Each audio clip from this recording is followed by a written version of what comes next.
Kita bahas beberapa perspektif sekarang.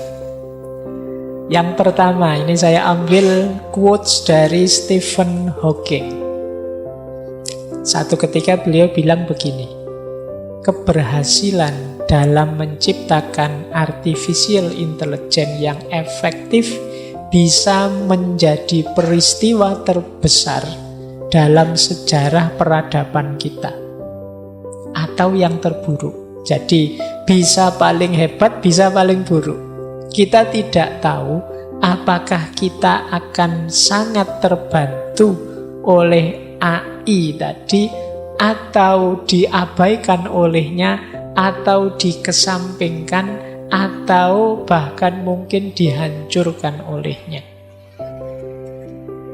Jadi Stephen Hawking almarhum, ya kan beliau sudah almarhum. Ya, dia bilang, iya, AI ini luar biasa. Tapi saya tidak tahu, jangan-jangan yang luar biasa ini menjadi yang paling buruk. Karena kita juga masih teka-teki, apakah perkembangan pesat artificial intelligence itu akan membantu manusia, atau justru meminggirkan manusia, atau jangan-jangan menghancurkan manusia. Maka sebenarnya pesannya Hawking, mulai hari ini kita harus hati-hati. Kita, kalau pakai istilah Jawa, harus eling lan waspada. Jadi harus sadar situasi, jangan sembrono, jangan sembarangan, jangan asal teknologi, jangan asal digunakan, jangan asal ikut hanyut saja. Yuk, mulai pelan-pelan segala teknologi yang kita kembangkan direnungi dalam-dalam, termasuk hubungannya dengan kemanusiaan. Karena kalau tidak, jangan-jangan malah menghancurkan kita. Sebagaimana kata beliau, Al-Mukarram, terkenal sekali hari ini orang ini, Elon Musk. Dia dimuliakan karena kaya. Artificial intelligence, kata dia, tidak harus bersifat jahat untuk menghancurkan manusia. Jika artificial intelligence ini sampai pada tujuannya dan manusia hidupnya seperti biasa saja, maka dia pasti akan menghancurkan kemanusiaan. Jadi kalau teknologi buatan ini berkembang pesat terus dan kita santai saja, berkembang dinikmati, Pak, berkembang dinikmati. Hidup kita santai saja, biasa saja.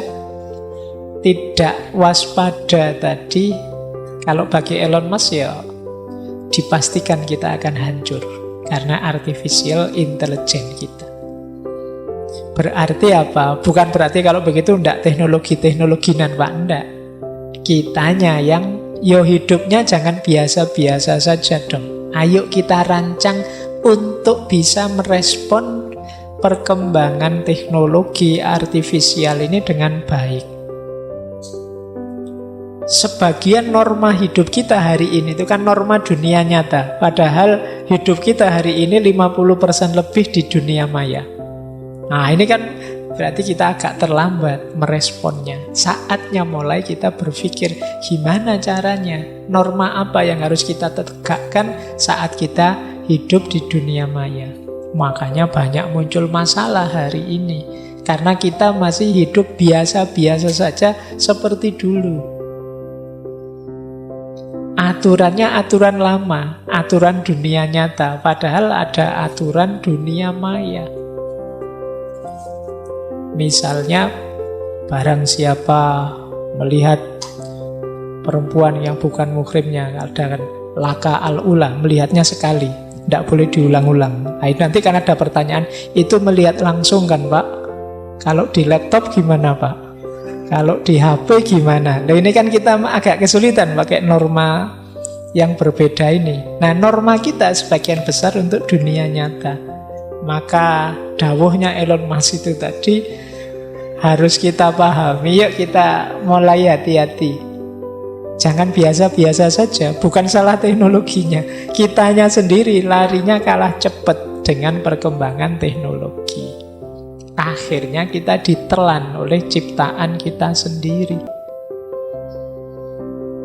Baik, saya lanjutkan. Sebelum nanti ke materi ini, quotes-nya tak taruh di tengah.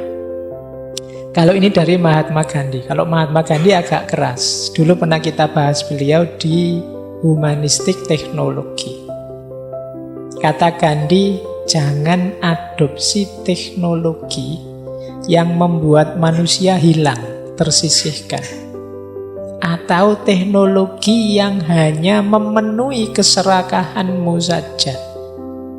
Atau teknologi yang membuatmu tambah buruk dan lebih buruk sebagai manusia, tambah tidak manusiawi.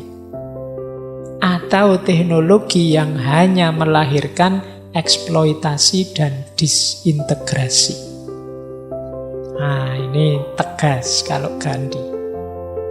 Wong teknologi itu diciptakan untuk memudahkan kita, untuk memperlancar jalan kita mewujudkan hidup yang ideal. Jangan sampai balik, justru menghancurkan kita. Maka hati-hati dengan teknologi kok punya efek menyingkirkan manusia.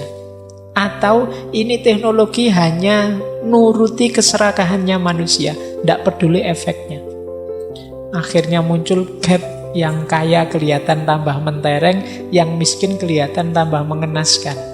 Nah, ini memenuhi keserakahan manusia saja. Atau tambah tidak manusiawi. Sejak pegang HP itu loh, saya kok tambah suka maki-maki orang ya.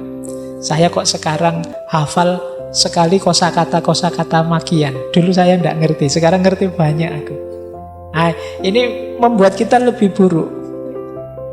Jadi tambah lama kita tambah buruk. Atau melahirkan eksploitasi, entah dalam prosesnya atau dalam penggunaannya. Atau disintegrasi, kita tambah pecah-pecah, kita tambah tidak rukun, tambah tegas. Sekarang siapa aku, siapa musuh, dan musuhnya kok tambah terus.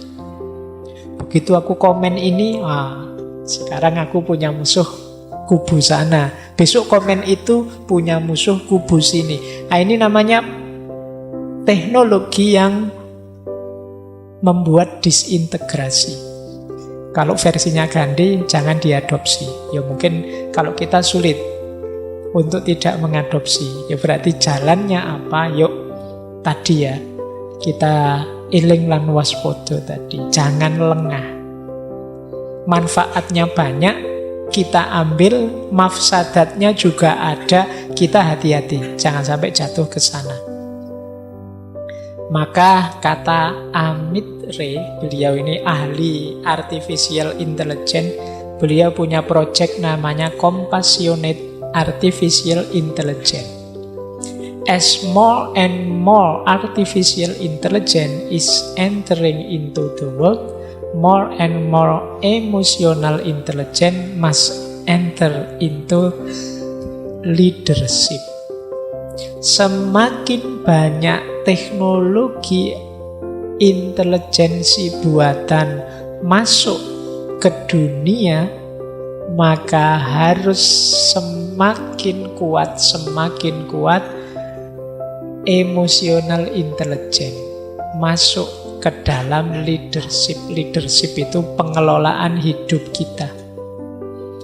Jadi imbangannya artificial intelligence itu intelijensi yang kita bahas minggu-minggu awal. Emotional intelligence dan spiritual intelligence. Inilah nanti yang akan jadi penyeimbangnya, biar dia tidak merajalela sendirian.